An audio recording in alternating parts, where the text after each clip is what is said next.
धम्मपद सहस्रवग्गो सहस्रमपीचे गाथा अनंतपद संहिता एकं गाथा पदं सेयो यं सुत्वा उपसंमती।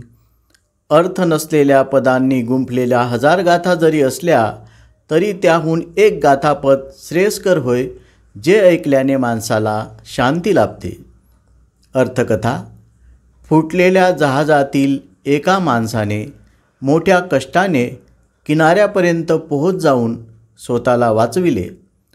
तेथे तो वृक्षांच्या साली कपडे म्हणून गुंडाळून घेऊन फिरत असता तो अरहंत आहे अशी लोकांची चुकीची समजूत झाली।